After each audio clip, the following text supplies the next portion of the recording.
Allez, allez Tino, allez Titoff, allez. Eh bien Lolo. 4 ans qu'il a pris les rênes de l'œnotourisme au pays de Rabelais, à Chinon.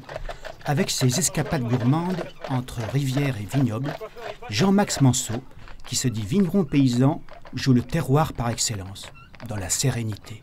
En fait, c'est un des moyens pour faire découvrir la vigne d'une autre façon.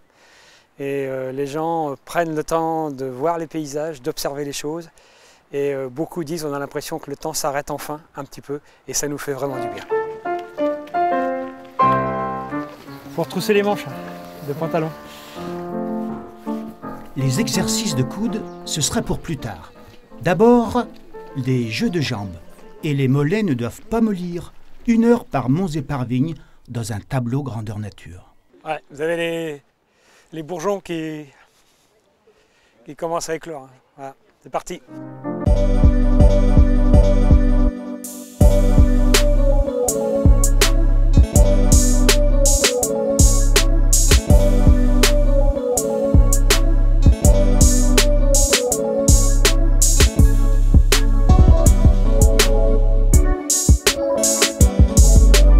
Jarret avant de voir travailler ceux des percherons de Jean-Max.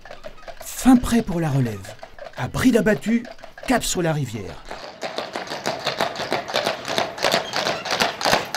Allez, allez, on allonge.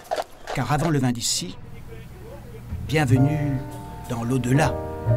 Ouais, les amis, on est sur la gabarre de Julien, batelier sur la Vienne. On descend vers le confluent. Après une bonne marche, petit réconfort, magnifique paysage, la forteresse, différents petits châteaux, des coupes géologiques, et puis on va apercevoir des paysages de vignes. Le bonheur.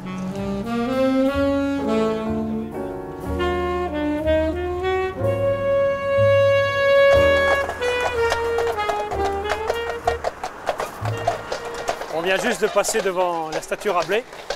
Rabelais, c'est la star des vignerons. On vous parlera plus de Rabelais ici que de Jeanne d'Arc. Il a vraiment marqué les temps et continue à marquer notre état d'esprit. On allonge. On y va, Tino. Mon père avait un beau percheron qui s'appelait Négro. Et quand la mécanisation est arrivée, il a toujours gardé son cheval jusqu'à la fin. Et quand je me prenais une petite remontrance, j'allais me consoler auprès de mon cheval. Allez, c'est la dernière côte, on y va. Allez, on allonge. Allez, allez Loulou. Dernière côte.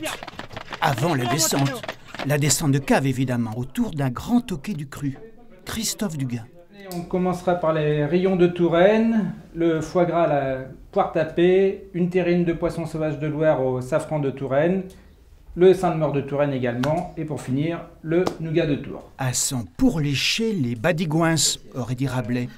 Des badigouins forcément arrosés des cuvées de Jean-Max. Ça, c'est le geste préféré du vigneron. Pas mal. Le vin, c'est avant tout du plaisir. C'est une façon de s'évader et de voyager. Donc c'est vraiment une leçon de vie extraordinaire entre la géographie, l'histoire, la science et la gastronomie, évidemment. Du Chinon rosé, mais surtout du rouge. Chinon serait d'ailleurs la seule sous-préfecture de France sans le moindre feu tricolore. Ici, le rouge ne coule que dans les verres.